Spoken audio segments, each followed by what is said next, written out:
Welcome to the Young and the Restless. I'm Victor. I'm Zach. And I'm Olivia. And this is the podcast that's riveted for her pleasure. Now I lay me down to sleep. I dreamt I had a soul to keep. And if I die before I wake, will that dream just go on for its own sake?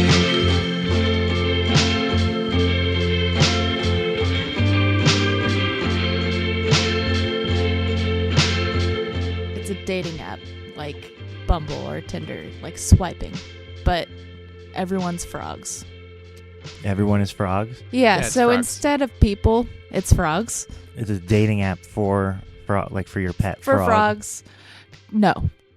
What it really is people pretending to be frogs. So no human pictures allowed, only pictures of frogs, but you can get creative with it. Like you can put pictures of frogs that represent your personality, or your hobbies.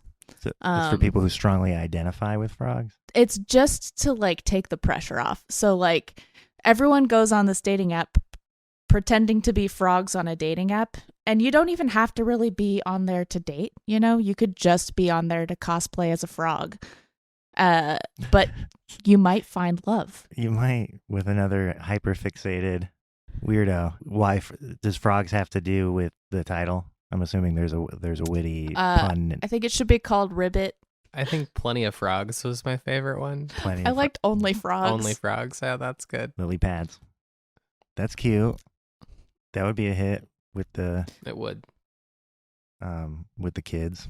The youth. Yeah, the youth who just can't see. You seem skeptical. I to actually connect. think this is a really good idea. Yeah, I think it's it. I think it has legs. It's better than Heyo. Sounds like a pun, but don't most animals have legs? Frogs don't at first. But people eat. Yeah, I suppose. People eat frog They grow legs. legs. Mm-hmm. That is better than my app idea, which was just like an app where you catalog farts. It's called. Fart book. Yeah, that's been done. yeah. You're talking about that joke from Letterkenny? Yes. No, that was like social media. This is more personal. This is for like scientific discovery. What are we discovering? I don't Quick know. I don't trailer. remember. I did have this idea before Letterkenny, and then I saw that episode, and I was like, well, fuck, that's Yeah. pretty close. Pretty close. You called it Fart Book. They call it Fart Book on the show. I called it fart book. Oh, okay. What did you call it, Zach? Farter. Farter. Speaking of which, I'm recording in a closet right now. Only literally. Heyo. I made that joke twice before we started recording. Yeah, and I just had nothing but chili for dinner. I had a whole bowl of chili before I came in here, so hopefully in the next 2 hours I don't gas chamber myself. You've really set yourself up for failure. Yeah. And Shelby, these are all her clothes, Oh, man. but Bummer. fingers crossed. Should we maybe not have that going? Probably picking up on the recording. It's fine. I'll edit it out. Okay. Yeah, this baby has a vibrating hedgehog toy that she really likes. Keeps her soothed. What about a dating app that's all hedgehogs? See, that's the thing. It could be any animal, but no humans. I guess if it was any and all animals, though, it might be misconstrued as a dating app just for furries. I think you got to keep it to one kind of animal. You could have different species of frogs in there, but I don't know what frogs feels right. I'm Yeah. gonna say it. Frogs. It's just frogs. Only frogs. Only Frogs frogs. is right. And it's I don't think you ban other animals, but you just really shame people for using any other animal. Yeah, that's the social contract of only frogs. Because then it will get out of hand. If you let people use anything other than a frog, it's just going to spiral from there. We should beta test this by going on one of the actual dating apps as a frog and seeing how people respond. I feel like you would clean up as a frog on a dating app. No, babe, this is just market research. Yeah, I'm in here because hopefully the sound's really good. And I was recording my voice reading a book earlier because I applied to a job to do that, That's cool. a voiceover job here in Denver. It would be very part-time, But yeah, I did not hack it at the post office. I washed right out like the private what's his name from Full Metal Jacket, Private Pile. Like mail in a gutter. I private piled out. Yeah. Yeah, it's rough. It's a rough scene. It sounded like it. Yeah. But I guess it really depends on your area. Like if you're listening to this and thinking about becoming a mailman, but that was the tough part, is that like there was no interview. There was no like, it was the weirdest like process I've ever gone through of getting a job and starting a job. Just sign up. Yeah, and they make the whole process like kind of difficult and like cumbersome. So it like that's the interview kind of is like the long application that you technically have to do twice, and then a big government background check, and then training, and then academy, and then. But this whole time you're doing all that, you don't know, because the class that I was in right up till I actually started the job was at a different, like a main location, like a post office center, and I was in there with people from all over the state and Wyoming. And the people going up to Wyoming or the North Front Range, like Fort Collins, they might be fighting for hours right now. You know what I mean? They might be hovering around 22 hours a week, struggling to get full time. And meanwhile, I was here in Arvada, which is a suburb of Denver. I was right off the bat, 1 day off a week, maybe. Right. And right around 13 hours a day.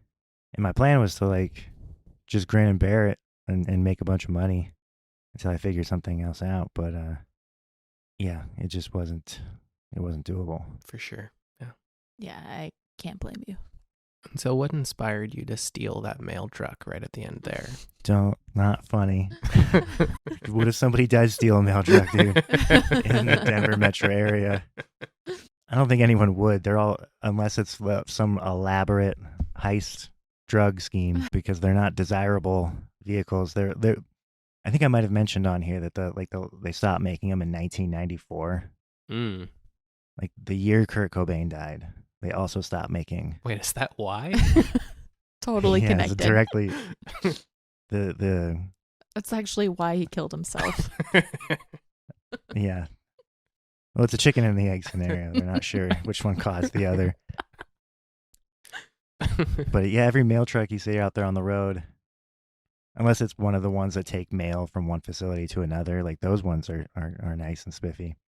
But the ones that actually come to your house and give you your mail are yeah, I've metal seen boxes. them. Yeah. And they're always, in the last, like, I can't remember how many years, like, I think it was the last decade, like 400 of them caught on fire. What? Yeah, because they're just rattling around and they're full of, like, wires that are 30 years old. And then the back part's full of, paper and cardboard. And you sit on the fucking gas tank. Is that the most efficient way to deliver the mail? We You're haven't sitting come on up the with gas tank. It's not a better vehicle for that since the 90s? No, there's a drawing of one. There's a prototype. So what they teach you in the academy? They like wheel out the prototype from 1996. They're still working on. Yeah, yeah. I mean, the trade-off, I guess, is, the Amazon guys drive like these nice vehicles, but they have to, riot to get healthcare and a lunch break. Right. The post office, I guess, if you can, like, not everyone is going to get stuck with like a crazy schedule like me. And if you do it and you can like stick with it, it does have like good retirement and benefits and stuff. But I would rather work my whole life and like die doing a job that I enjoy than like grit my teeth for 30 years and then play golf or whatever. I think I'm going to end up dying gritting my teeth. I think that's like the most realistic trajectory I'm on. I'm going to get the worst of both worlds there. Yeah. But my resignation sort of coincided with a couple things. First of all, there's a huge blizzard here in the middle of March, and I was working like 8:30 in the morning to like 10 at night on a nice day, So I knew with the snow I was going to be out until like 2 a.m. Brutal. Yeah. And I don't have they didn't give me my uniform stipend yet, so I'm like just wearing pants, you know. Just like pants? Regular. That's it. You Yeah, have shirt sack. Yeah, but they want me to show it off, you know. For those mail tips. Oh, we're here to get those mail tips. Well, I was in the running for the sexy mailman calendar. But yeah, I knew it was going to be brutal, and then I sort of had a revelation because I right away hated it, so I started throwing out job applications, and somebody got back to me, and said basically like, "Hey, you're overqualified, but we have this other. Incidentally, we happen to be starting a podcast." Nice. So I've been talking to this person about negotiating a contract to do that. I don't want to say too much about that because I'm superstitious and I don't want to jinx it, but that's potentially a thing. And then also just hearing, hey, you're overqualified. Like if she didn't have that podcast, like a reason to email me, she probably would have said nothing. And I just kind of had a moment where I was like, oh shit, have I been like aiming too low? Is that why it's so hard to find a job? Is because I keep applying for things like that I'm like potentially overqualified for or whatever. Yeah, man. I don't think there's any right answers. I was going to say, it's just fucked out there. It's There's just no bad, rhyme man. or reason. That's definitely part of it. But I was telling Shelby that I've only been applying to jobs that I like feel like I completely meet the qualifications for. And she was like, oh, well, that makes you an anomaly. An anomaly. I guess apparently most men apply to jobs that they feel 60% qualified for. And with women, it's like 80. But I guess I'm the only one out here being like, I don't know, not confident. Yeah, I get that. That's a big barrier for me. Is like, because you kind of have to sell yourself to get a job, and that's like antithetical to every impulse in my body. Yeah, and I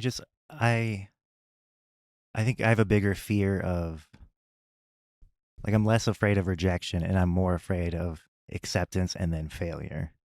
You know what I mean? Like, I'm not worried about putting an application out there and then being turned down. I've been turned down for like my dream job before. I'm like invincible. I'm unfazable in that department now, but I have like a really big hang up about being shamed in a job. like we used to. Olivia. Yeah, makes sense. Yeah, I think that job really like traumatized me.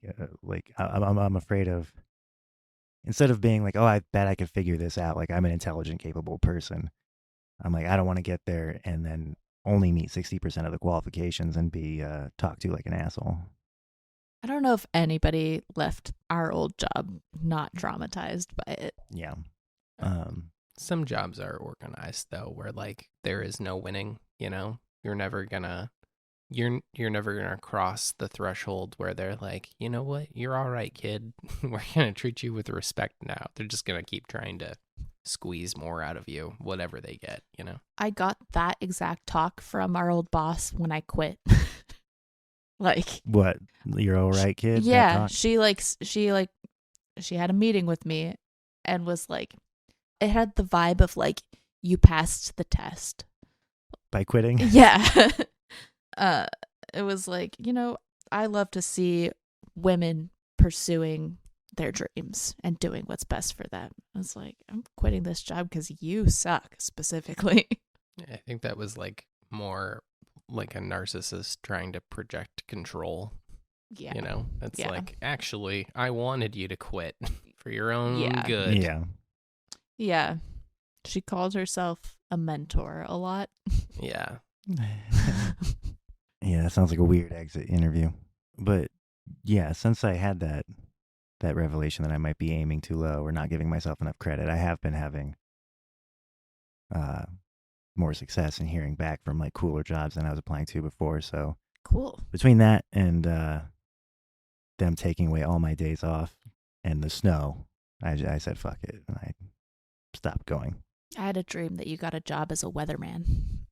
That would be cool. Yeah. I think when I was a real little kid, I wanted to be a weatherman. Maybe it's your destiny. Yeah, I took one meteorology class in college. It was pretty interesting. One of the only sciences I could wrap my head around was earth science.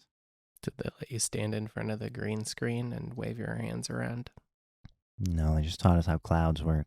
Lame. But yeah, as a little kid, I was obsessed with that movie Twister. Oh, yeah? I wanted to be a storm chaser. Like, maybe not a weatherman, but like the guy in the van who drives into the tornado and is like, yep, this is a tornado. Who's paying him? What's the... I don't know, the Weather Channel? Yeah. And speaking of our old job, one that I almost applied to earlier today was like the exact same job as our old one. Like the job description was the same, and it paid $90,000 a year. Yeah. And we should have been making that much. Yeah, but here's the thing: is it was at like a church. Oh. It was on like AM radio, like church radio. Okay.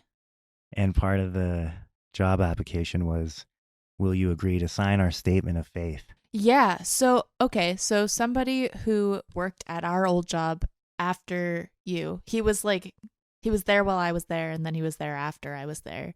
He applied to a job like that at a church. It was like a videography job, but like they required him to join their church in order to take the job. That's so weird. That seems illegal, doesn't it? I don't know. There was a story. Sorry, go ahead. They have different tax laws. I don't... There was a scandal in Washington around that time where was it like a church was like forcing their employees to pay 20% in tithing back to them. Mm-hmm. So it was just like whatever their pay illegal. was, it was 20% less. Yeah, but I was like, for $90,000 doing something that I know I could do because I've done it before and working in radio, I was like, maybe I could pretend. And maybe I was raised Christian, kind of. I might know what things to say. So I was reading the statement of faith, and the first short bullet points were all just basic stuff about Jesus that defines Christianity, I guess. So I was like, yep, okay, I guess I could. For $90K, I could nod along to this. And then it got to this long bullet point. It was all about how gay people aren't real. Right. Transgenders are from outer space. Right. Wait. Outer space? Wait. Hold on. Really? They're space aliens. I want to hear all about that. Jumping up and down, rubbing their bellies. Have you heard that Alex Jones soundbite? No, I haven't heard that one. He's talking about the drag queens that read the children. They're from outer space. Jumping up and down, rubbing their bellies? Yeah, that's a direct quote. I wasn't riffing that. Is that offensive? Do people get bothered by that? Am I not a supposed to do that? To be upset about. Wait, so if I went to a library and I jumped up and down and rubbed my belly, people would be mad at me? No. If you were wearing a dress? Yeah. But yeah, I decided I couldn't sell my soul to the devil which is weird because in this case the devil was God. Was it though? Man, if there was just a Satanist podcast, same deal, you're just pledging your soul to Satan.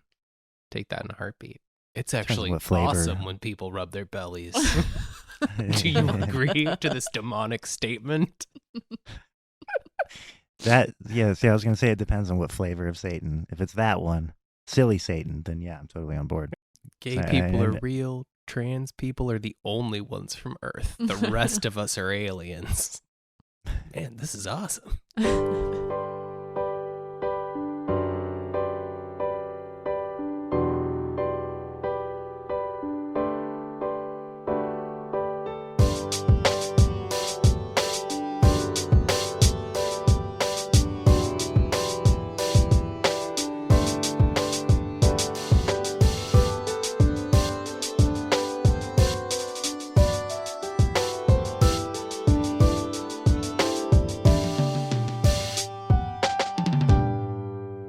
This is just a short one. We don't have to unpack it. Shorty. But yeah, and I feel like I've been talking a lot, so maybe do you want to do a dream, Olivia? I have a boatload of content, But I want to hear your shorty. I want to hear yours. And then Olivia can talk the rest of the day. Yeah, I'll whip out my shorty. The night that I quit the post office, or made the decision not to go in the next day, I quiet quit. I love that. I had a dream that night where I was like flying around Los Angeles like Spiderman, like I haven't seen a Spider-Man movie since Tobey Maguire, and I don't know why I was like slinging webs like Spider-Man flying from building to building, but it was super fun. And I was like soaring above the city, all victorious. I had a mohawk, which was sick, and I had Shelby in one arm, like a superhero. I was cradling her like a superhero in one arm, and then in the other arm, I had a guitar. I don't know how I was like also flinging webs, but there's just like out the mohawk, and there's just like a rock soundtrack playing, just down or down. And I'm just like feeling all victorious, and I like land, and for some reason my aunt is right there, and she's like, "What is this? What are you doing?" And I was like, "What are you talking about? This is success. This is what success looks like." And I just remember trying to explain to my aunt how that flying around like Spider-Man playing guitar was like the pinnacle of human achievement. That is the coolest thing I can think of. Yeah, actually. That's amazing. Yeah, guitar in one hand, girl in the other. All I was missing was a skateboard under my feet. Were you playing the guitar with one hand? I guess do so. that. Yeah, there was a lot of dream logic holding the whole thing together. But I just remember the dissonance or the conflict at the end being like trying to explain, because her whole attitude was like, "How is this a job? How is that not a job?" I was like, "It doesn't need to be a job. It's a way of life." It's hard to articulate, but I feel like it's pretty obvious why that's what would run through my brain. Yeah. No, it makes a lot of sense to me. The night of quitting, like a really difficult and not fun, like adult sort of job. Yeah.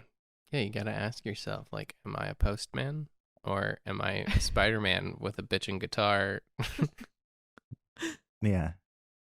We all know you're Spider-Man, Zach. And then, but the end, I don't know why I don't know why she was the one that took, or why the naysaying voice took the form of her, because the aunt that I'm thinking of has never expressed anything like that. She's not a killjoy? No.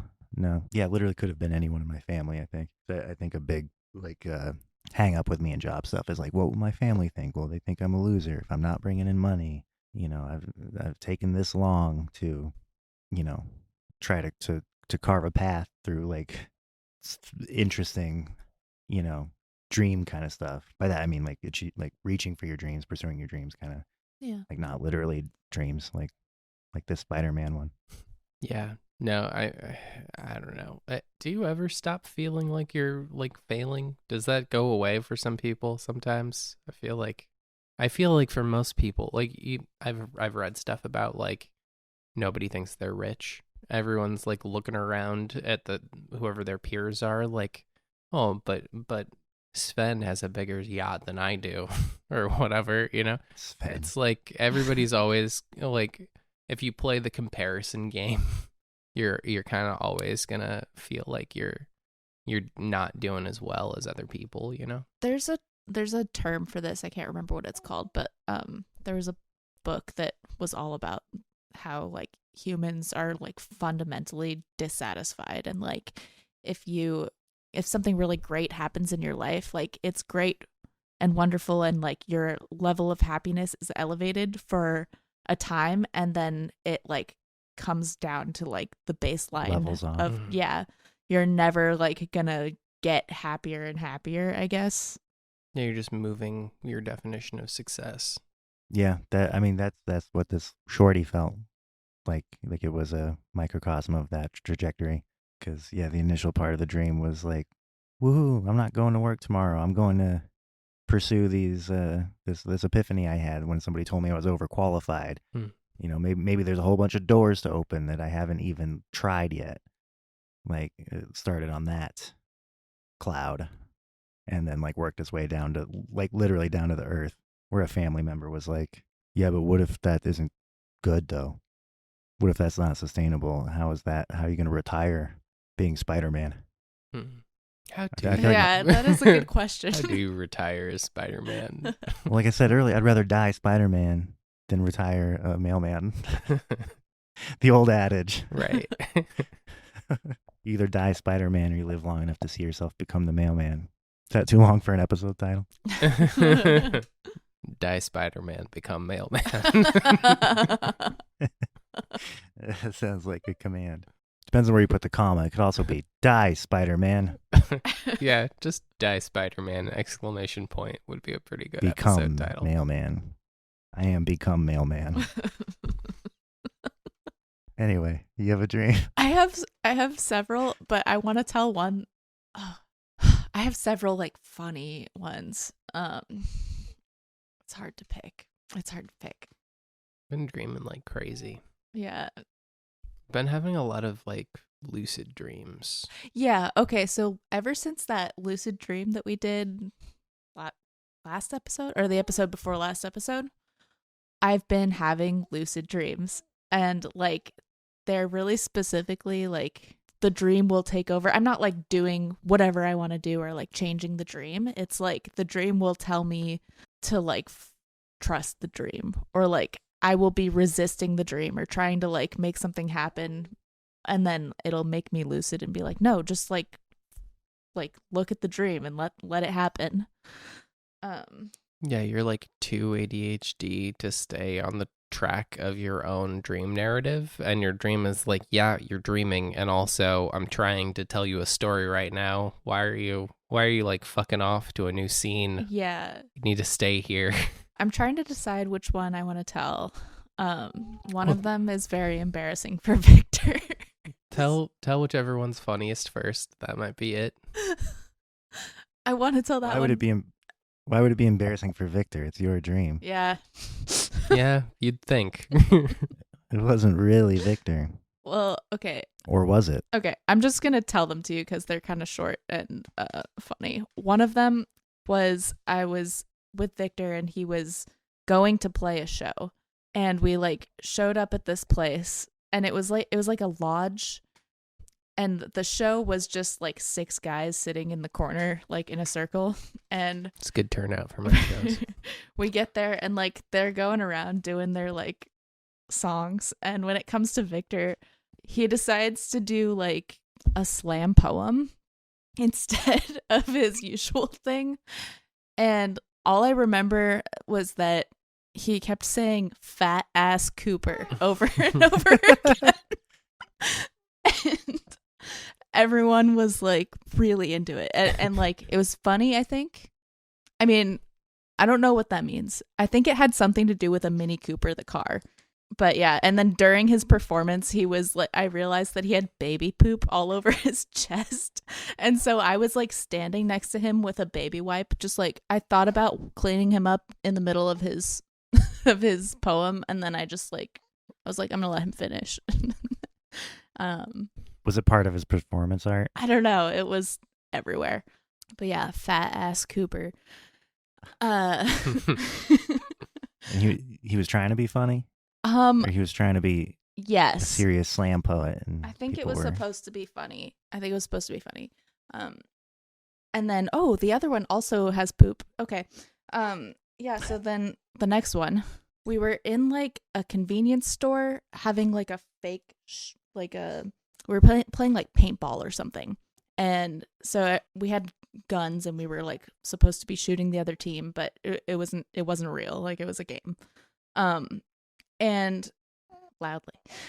At one point, Victor like jumps out from around the corner to like assassinate the leader of the other team. And then he just like stops and very suddenly like has the most explosive diarrhea that you could possibly imagine. Like it was coming up and out of everywhere.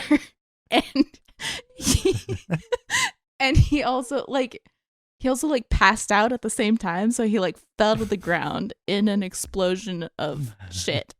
While trying to assassinate someone. And there was blood, and I don't know where it was coming from. And what? Yeah. You would hope. So which one of those is the embarrassing one? I guess this one. I told it to him, and he was like, "I'm embarrassed." Yeah. I feel like you could analyze those together. And wait, in tandem. But so it's not over. Well, so what happened was I was very concerned, obviously, and I was like, "Oh, we need to get you to the hospital." And so I started. Have you ever had at the end of a dream, you're like trying to make the next thing happen? Like it's kind of like, yeah. So I was like trying to get to the hospital, and it was like I could feel myself like working hard, like to make each scene happen, and it was like flashes of like in the car and then pulling into the hospital, and then suddenly I became lucid, and the dream told me like, no, that part's not important. The point was that you were gonna go to the hospital. Like you don't actually need to go there because everything that was important already happened. You just need to see your husband have explosive diarrhea. That was the important part, and it was important that we were going to go to the hospital. But then you were trying to author the conclusion of the dream because of your like natural storytelling proclivities. I guess like I mean I was just like worried about him. I was trying to like get him to the hospital, and it felt like it was like fading out, and I was like, no, we have to get to the hospital. And the dream was like, chill, like it's fine. It's a dream. Were you close to waking up at that point? I don't remember. I feel like that's when my brain does that. I feel like I want to see something in a dream through, so I'm trying to make stuff happen, but it feels labored because I'm like this close to waking up. Like the dream's over and the REM is running out. Yeah. And I usually wake up after that point. That usually happens to me too. And sometimes I'll lay there awake and like fantasize the rest of the dream in my head. Even I know I'm not dreaming. I know I'm awake at this point. Mm-hmm. But I'm just like, here's how it should have ended. Yeah, I definitely do that exact same thing. But yeah, those two just made me laugh. And I have another one that we could do, or I don't know. Is it too much? No, let's get away from this. Let's get on to something else. Okay. Okay. Are you sure? Because those could be analyzed in tandem, I feel like. Let's hear this other dream that Olivia's been brewing. All right. What's funny is I must be experiencing some like low resolution. Maybe it's my internet. But I think because you're smaller in the screen than Victor is, your face keeps getting blurred, Olivia. I think it's just where the most pixels are. Mm-hmm. But it looks like Zoom is censoring your face, like it's trying to protect your identity, which is funny because you're breastfeeding. So it's like, this is the like it's trying to preserve your anonymity or something. It's like it's trying to give you like a soft filter, like a 90s soft. My face actually just looks like titties. Victor's got diarrhea pulled. Yeah, pulled up diarrhea, but there's nothing about your husband having explosive diarrhea. Or being covered in it. It was crazy. It was like it's not just like normal diarrhea. Like it was actually like an explosion. What's funniest about it to me is the idea that he was trying to assassinate somebody. Yeah. So like the idea of an assassination attempt failing in that way. Like the idea of anyone taking their shot at a revolution and being thwarted by their own butt. It's just really funny to me. And then you wanted to go to the hospital, but in real life, he would be going to jail, covered in his own poop. To dream of being incontinent may represent feelings of embarrassment, of being unable to control your problems or how problems are dealt with. Heightened feelings of sensitivity about having to deal with your problems all the time. A constant sense of anxiety about problems embarrassing you without warning. A problem in life that is uncontrollable and embarrassing. A constant feeling of being embarrassed by your guilt. I could see you seeing that in me. In an explosive and bloody fashion. Yeah, no, that actually feels true to my character. Just writhing around in embarrassment and that is slipping in that it. is not how I see you. You're like, I think you're gonna die from how embarrassed you are, and you're like, no, let me wallow in it. Whoa, I deserve this. It's going from like the badassery of like about to assassinate someone to passed out in your own poop. Yeah. Just about to do something real. And then, yeah. No, actually, apt metaphor for everything I've tried in my life. I'm constantly going to assassinate someone and then exploding with shit. On the flip side, you were crushing the slam poetry night. Yeah. Everyone was really into that. And the poop was working for you. Right, yeah. Olivia was like gonna wipe it off you, and she was like, "No, I'll let him finish." I just didn't want to interrupt. Let him cook. I'm surprised it was poop because we're constantly covered in baby spit up, but not a lot of poop. Yeah, not a lot of poop. I'm pretty lucky with poop. That sounds manageable. But also, baby poop and poop are so different. You were talking about blowouts. Yeah. Speaking of that episode, the one that has most recently aired. When I was thinking about applying to that church radio, and for half a second I was like, I think before I read the manifesto on the validity of homosexuals, when I was still considering like, selling myself out and like pretending to be someone I'm not, to like make $90K a year, it did cross my mind that, well, they would look at my resume, probably find my website, therefore find my podcast. And then the most recent episode, the intro is cracking nuts and slapping butts. For Jesus. For Jesus. Yeah, I don't think they're gonna buy that I'm a man of God. Just need to title all our episodes with "For Jesus" at the end from here on out, just in case you wanna. The young and the redeemed. There you go. That's a whole world as like Christian dream interpretation that we haven't really like dipped our toe into. We could like Olivia and I know one guest we could get. Yeah. I find it, no offense to anyone, way less compelling. Well, yeah, I mean, if it's always like set in stone, you know what I mean? Like if it feels very this means that. I mean, like the Dream Bible, but literally from a Bible. Right. Well, because it's not about like your psychology as much as it's about like Jesus has a message for you. Yeah, it's divine. Yeah. I'm not some heathen either. I believe in stuff. I just also think gay people are real, and I like to make silly jokes. It's a good way to be. I believe in one thing, and I'm not going to tell you what it is. But it's terrible. It's Fat Ass Coopers. Fat Ass Cooper. He said it like 20 times. Bad. I wonder if anyone's ever hosted a slam poetry night at a Denny's and called it a grand slam. That's fantastic. That's a really good idea. Honestly, we should start that. Moons over my hammy. Finger sticky with syrup. Okay. I need some crayons for the placemat. Where do your dreams come from? And what do they really mean? What do they really mean?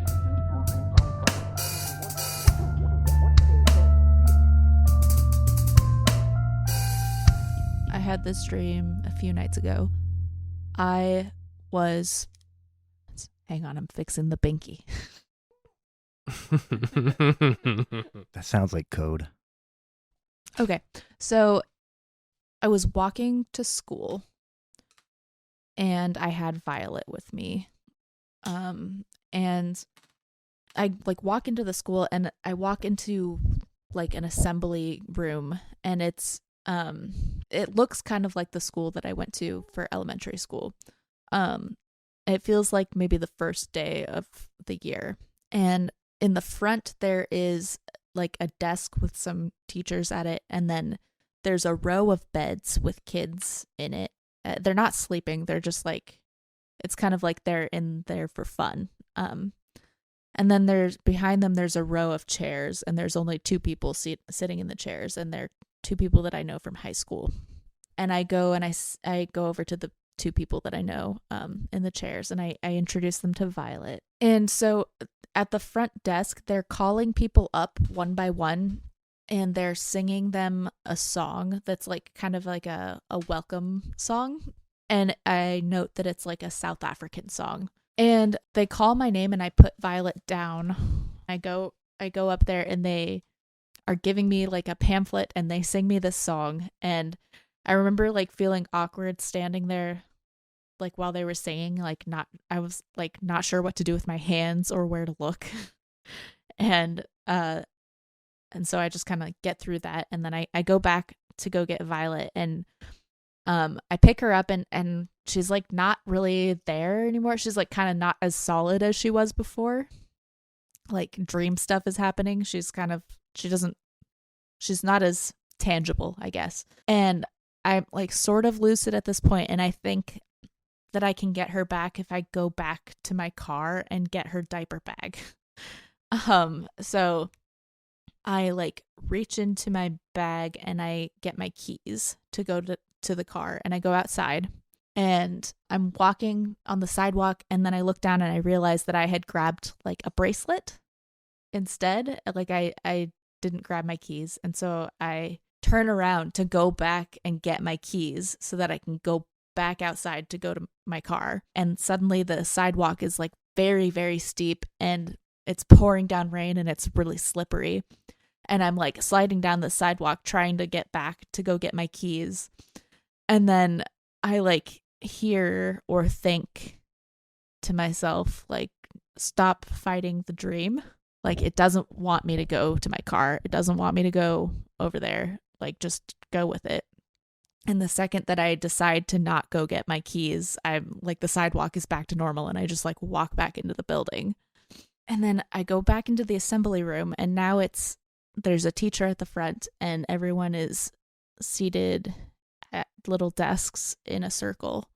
And somebody says, like, they say something like, sorry, she was crying so much. And like, I look, and Violet's in the corner of the room, like just on the ground, and I go over and I pick her up, and she kind of seems okay, and I'm like, okay, like they put her in the corner of the room. And then like somebody lets it slip, like someone says like that the teacher shook her, and I was like, what, you shook the baby? Like, and this teacher's not like, she like could not care less about this, and is just kind of like annoyed that I'm asking her questions. And is it a real person or just a dream character? Like someone you know? She like kind of sounded like a female version of Professor Snape. She had like a really like droning voice, and she kind of looked like a math teacher that I didn't like in high school, but I don't think she was really anybody in particular. But like I looked up at the whiteboard, and she was teaching a lesson on primordial gods. So there was that.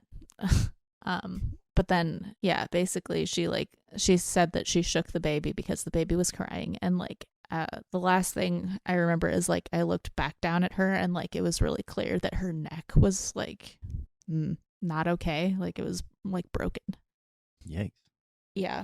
And so that's kind of the end of the dream. I was like thinking, oh my God, I have to like go to the doctor, or like we have to do something. Yeah. So that's what I'm dreaming about lately. There's almost always a baby in my dreams lately. It's usually her, but it's like, yeah. So this isn't the first time you've dreamed of had Violet in your dream? No. No, yeah, she keeps popping up. She's usually there, or like she's either like there, or I'm like thinking about her, like getting back to her or something. So we kind of called it. Yeah. No. That your irresponsible adults mistreating animals dreams would turn into yeah. Sure have. Irresponsible, incompetent adults mistreating baby dreams. Yeah. Yeah. I think like this dream, there was a major need for like control, right? Like when I realized that she wasn't like physically there the way she was before, I needed to get her back. And like the dream was like telling me, no, you have to like let it happen, like let go and go back into the assembly room. But then like, I don't know, what's confusing about it is that I went with it, and then like it still ended badly. I don't know. I guess I kind of like thought that in that moment that it wasn't gonna do that to me when I decided to trust the process. Your relationship with your dreams is getting really interesting. Yeah, I guess. I've been lucid dreaming. I really don't do that, and it seems to be like it's not the kind of lucid dreaming that you think of when you're like, oh, I can control the dream, or like I can leave a nightmare, or like I can change things. It's like I'm talking to my dream, or my dream is talking to me and like telling me what's important. Like the one with the baby in the bathtub, it like told me exactly what the dream meant and like what this dream character represented. And then the one or the one with Victor shitting himself. Yeah, it was like, no, you already got the important message. Don't worry about going to the hospital. And then this one. Hospital. Yeah. And then this one is like, stop trying to go to the car. You're not supposed to go to the car. Go back into the room. And it was so interesting how it was doing that like with dream logic first. Like it made it physically hard for me to go get my keys. It was like the sidewalk got steep and it was pouring down rain and I was slipping and falling. And then like I was still not getting it. I was still trying to go get my keys. And it was like a voice came in and was like, stop, don't do that. Just go back and follow the dream. I think it said, stop resisting the dream. I don't know. Like you heard that verbatim? Yeah, I think so. Let me see. I wrote it down. Oh, it says, you're fighting the dream. Where'd the voice come from? Or was it just in your head? It's like the same voice. It's the same voice in all of them, actually. Yeah, it's in my head. Like, even with the baby in the bathtub, like when I was holding it in front of me, it didn't physically speak. Like, it didn't move its mouth. It was like yeah, I think it's my subconscious. I think it's my subconscious that's talking to me. Does it sound like you? I think so. It's hard to say. Interesting. Do you experience it like you're hearing something, or is it like a thought like you're hearing? Interesting. But it's like a loud thought. It's like I'm hearing something, but it's like it's not too different from like an internal dialogue. It's just like it's loud because I'm in a dream and I can make it loud. Do you think it's a product of talking about dreams and like researching and learning about like at least our theories on how they work? What's so weird is that it just like started happening after that one dream with the baby in the bathtub, and it's been happening like a lot. Like you said, it's not what I think most people think of when they think of a lucid dream, where like the most basic version is just becoming aware that you're dreaming and taking advantage of that in certain ways. Like you said, usually flying or like doing something cool. Yeah. But I guess that would, coincide with the basic understanding of what a dream is, just from having them. But it feels to me like the idea of like responding to the dream as if it's a character itself, or like there's some architect that is your subconscious, and being cognizant that it's trying to tell you something and it's trying to steer you in a direction, feels like maybe, just a product of talking about dreams. Yeah, definitely. I mean, before I started having this experience, I was like telling people my dream in the dream, right? So like doing this podcast definitely has affected how I interact with my dreams and how I dream and the things that happen in my dreams. But yeah, this is like a new step for me. It is lucid. Like I am lucid every one of those times where that happens. It's like I become aware that it's a dream and I then follow the rest of the dream. I'm lucid for the rest of the dream, but I'm not trying to change anything, I guess. Yeah, you've described this situation where you become aware that you're dreaming, but you're still invested in like whatever the task is in the dream. You're not like, oh, so that doesn't matter. It's like, oh, knowing I'm in a dream will help me do the thing I'm trying to do. That's probably the most impact that this podcast has had in this area, is that I'm like, I know that it actually does matter. Like I now believe that dreams are important and that they have like important messages for me. So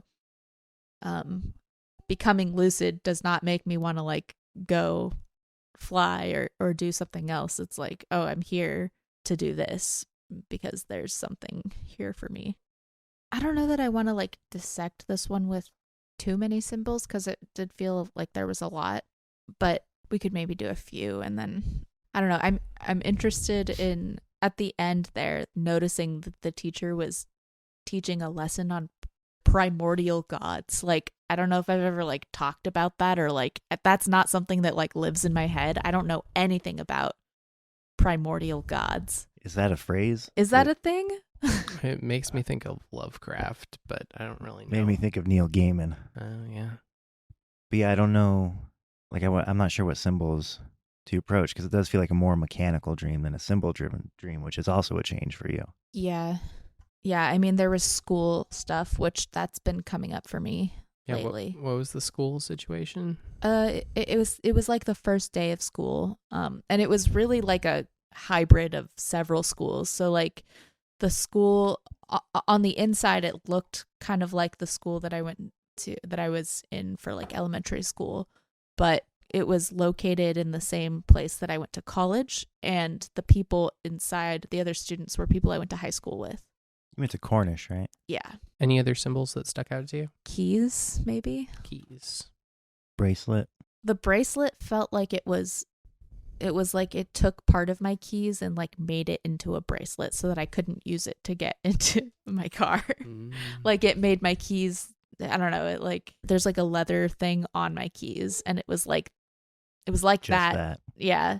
It was like that, but if it were a bracelet. To dream of a school most often represents social concerns, insecurities, or anxieties, worrying, anxiety about how well you're being perceived by others or how well you are performing in life.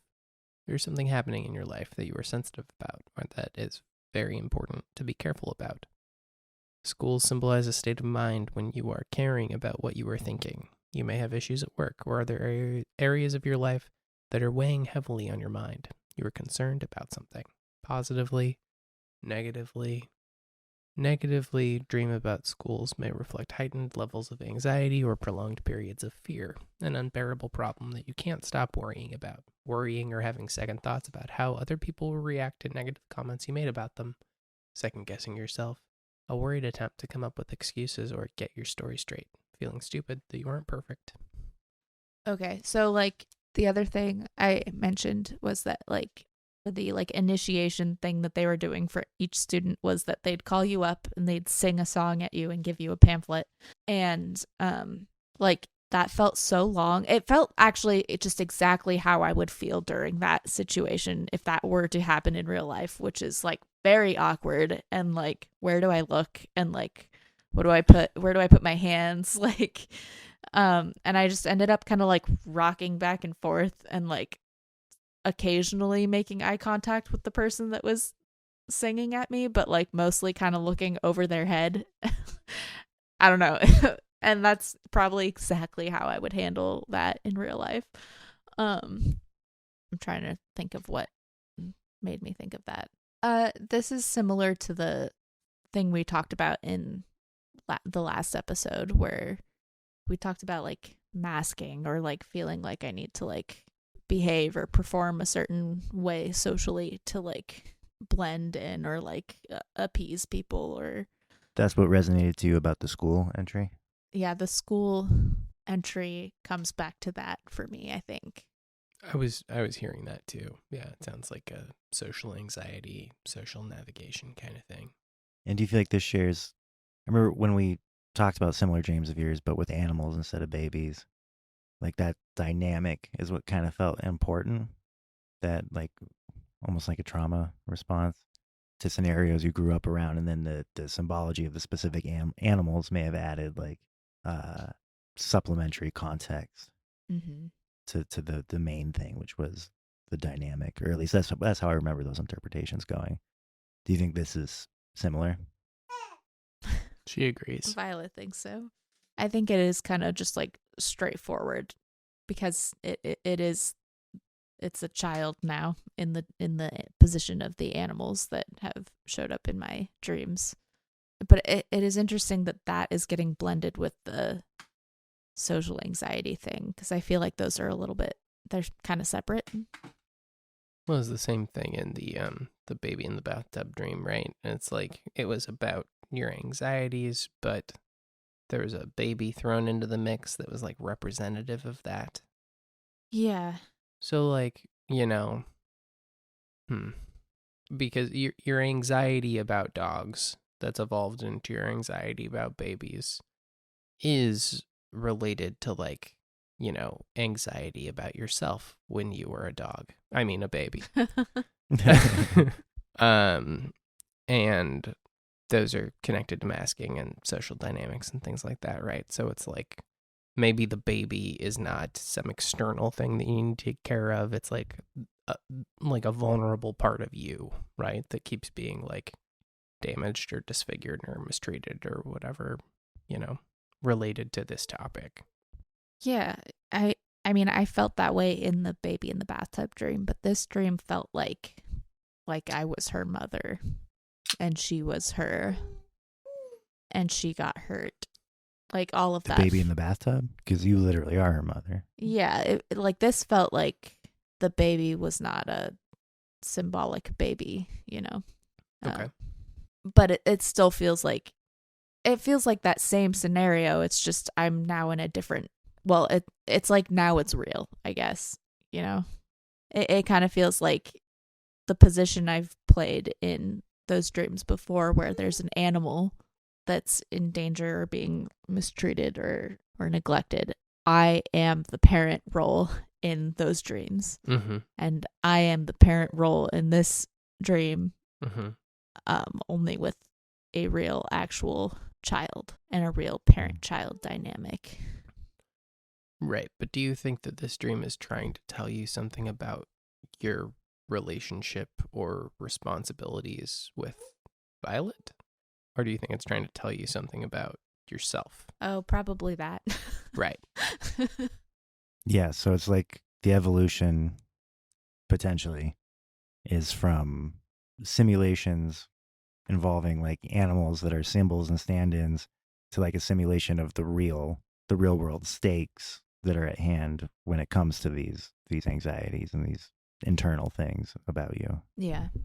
Question mark. That was yeah. That was a question. Maybe it is just like I'm dreaming about her in that position instead of the animals because she's real and I know who she is now. And before it was animals, and oftentimes are dogs because they are real to me and I care about them, Yeah.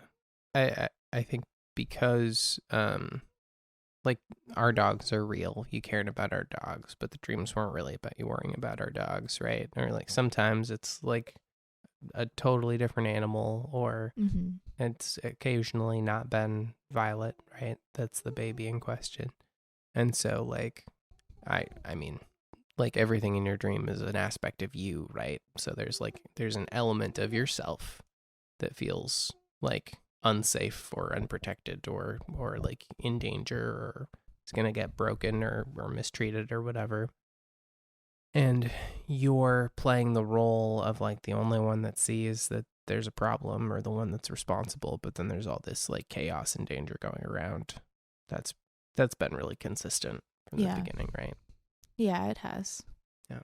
So yeah, I mean, I think kind of broadly these dreams are trying to draw your attention to like a thing in you that like I said, probably has to do with like an old wound, or like oh, I didn't get this when I was a kid and so now it's like a deficit or whatever, you know what I mean? Like if I had to guess, I think it might be like pointing to a really easy way for me to overcorrect in that realm, which is to like be controlling or like a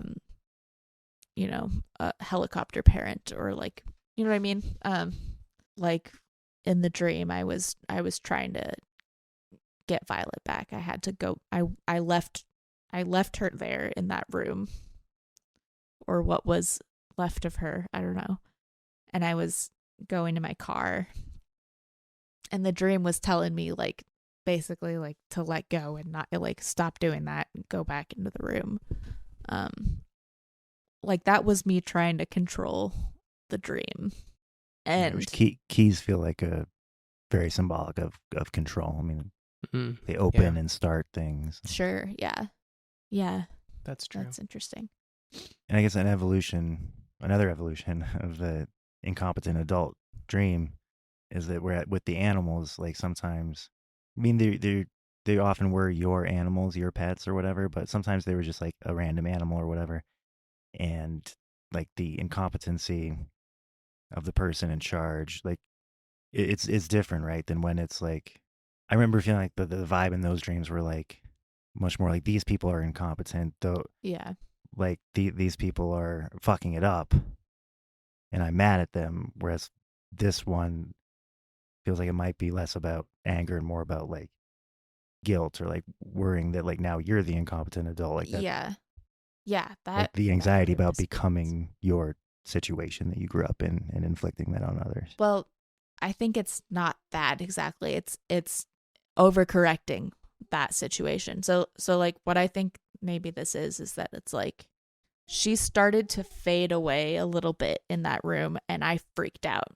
Like she wasn't gone. She wasn't like I knew that she was still there in the dream, like, but she was not as tangible and she was not like as heavy in my arms, and like I thought I could get her back. I could like regain control and have her like solidly in my arms again if I could go back to my car for some reason. And so I left her in that room and I came back and she got hurt.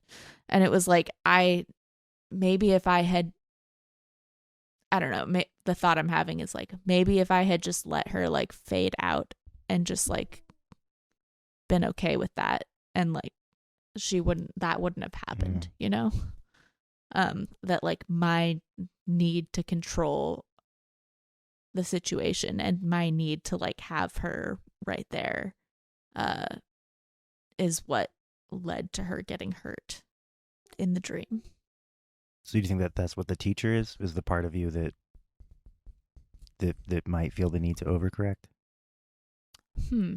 I don't know. I'm not sure. I hadn't thought about what the teacher might be.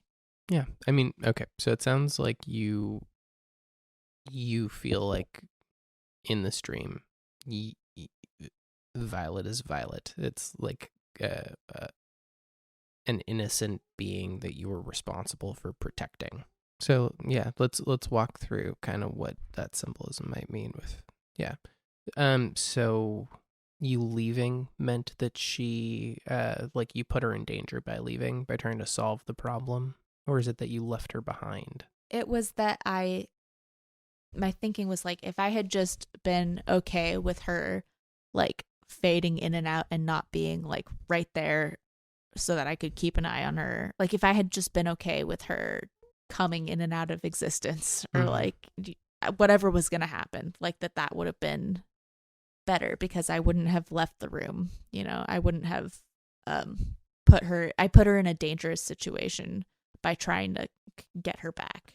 You not to veer off, but you had another dream with a very similar scenario recently where you were away, you had left Violet somewhere and something happened where there was like a time jump.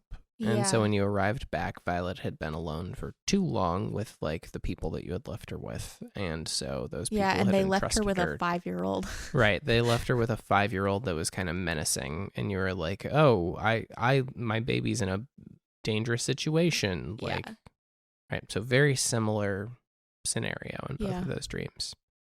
I mean, I guess it could just be like parenting anxiety. You know, you do have an anxiety about like, you know, leaving her alone. Understandably, she's real little.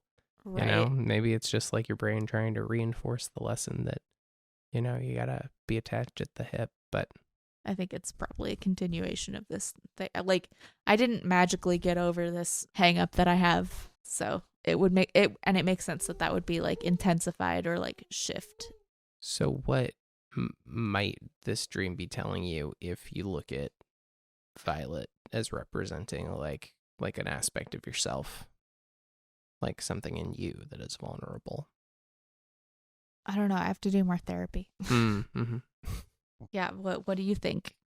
I don't know. I mean, like, if we just take your interpretation, but we swap out your literal baby for like you know, it's like, okay, you have this, you have like your wounded child or whatever, and you don't have full control over it. Maybe it's fading out, you know, or something. And but you're trying to establish control over it, or keep it somewhere where you can keep it kind of in the same dynamic as you've had so far. And so when you do that, it ends up doing damage, or something comes along and harms it. The place my brain is going with this, and I don't know if this is going to make sense when I say it out loud, but like, if Violet in the dream is like, you know, your inner child, like that's young Olivia that was, you know, scarred by these like experiences with incapable or negligent adults, then like struggling for control, like it might be a good thing that fades away, you know what I mean, that gets let go of, but you're afraid that if you let go of it, you're going to let the same thing happen to your real child. And so you're trying to go back to get these keys to assert control over the situation. And then what comes in and sabotages the whole thing is this other part of you that is, you know, represented by a teacher, which is, you know, inherently tied to the school, which is representative of like these social anxieties. So the way I'm putting the puzzle together, and I don't know if it's right, it is just that it has to do with this fear that if you don't consciously hold on to this need to control things and do things your way and the way that you've learned things to be right or wrong, then what's going to take over is all this shit from other people that doesn't gel with you, that you feel like, I don't know if I'm making sense. No, you are. Yeah. Like that the outside world, the world that you feel the need to put like a mask on for, and that doesn't feel quite right, is going to like creep in, and that's the world that's full of like incompetent, negligent people. Mm-hmm. I think if we went back to the idea that like the school symbolism is connected to masking, right? And then when you come back, there's like this really like dominant authoritarian figure, right? Mm-hmm. The teacher that's like in control of everything happening and kills Violet because she was what? Crying. Because she was crying, right? Yeah. She was still alive, but okay, harms. But yeah, Shooken. she was hurt. Shook, yeah. Broke the neck of. Yeah. I mean, could that be representative of like the part of you that is preoccupied with control, or it could be connected to the part of you that is like the masking part of you? Yeah, it could be.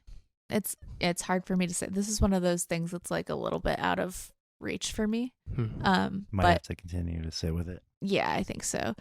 But one thing that I just remembered was that when she started like kind of fading in and out and was getting like lighter, and I remember thinking in the dream like that wasn't really a problem. Like I had like a little bit of an awareness that like that was fine, and like it was not gonna like be a problem for her to like not be right there, but like I wanted to control the dream. Like I wanted to make her come back. Yeah.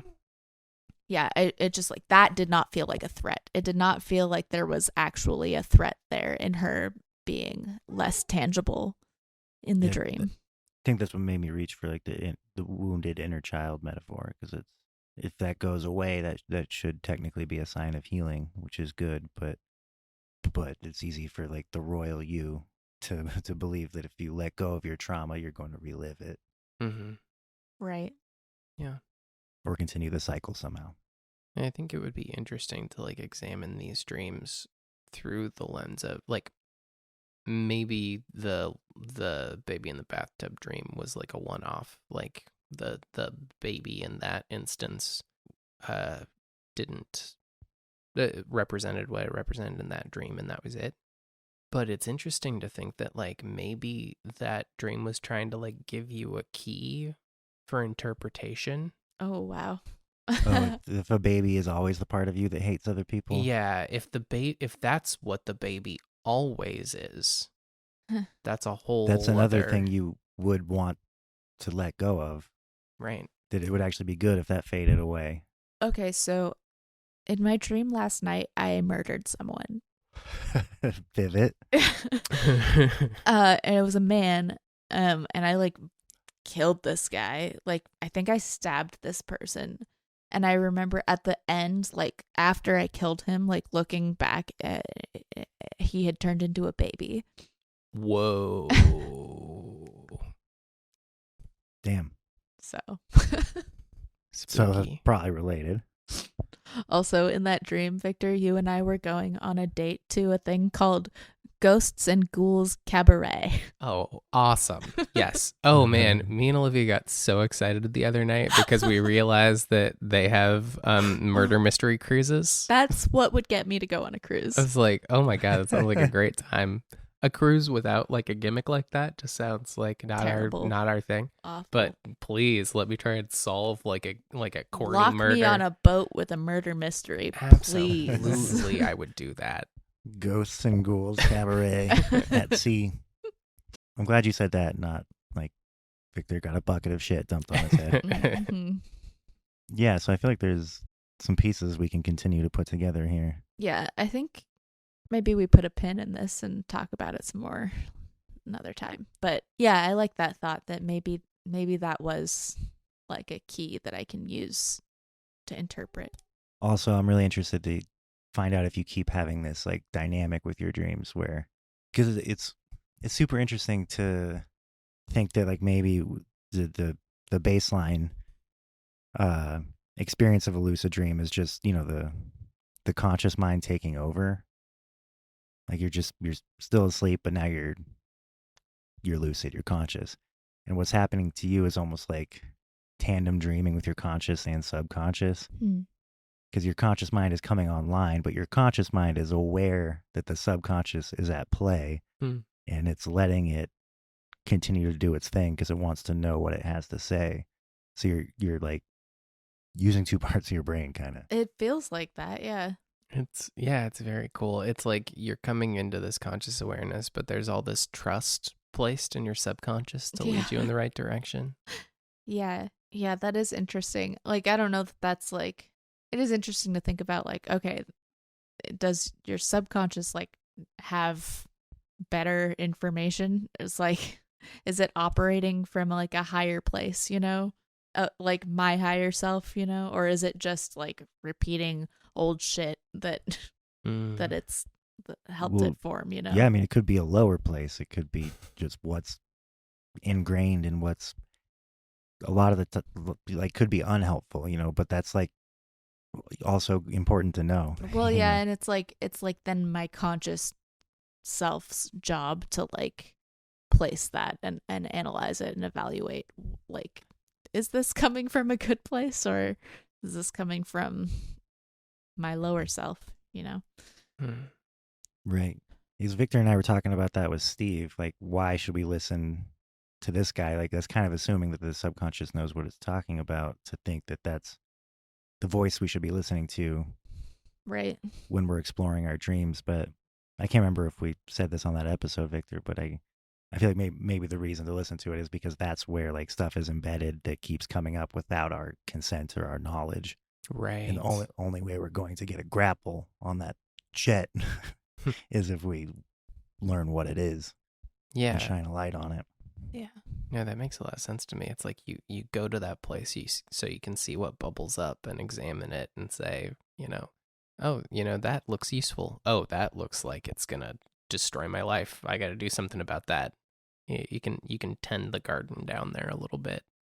Yeah. I know we did say that that's probably where a lot of like answers to questions are hiding that we like know on that subconscious level, but consciously don't want to answer. Like, we don't want those questions answered because we don't like the answer, so that lives in the shadow.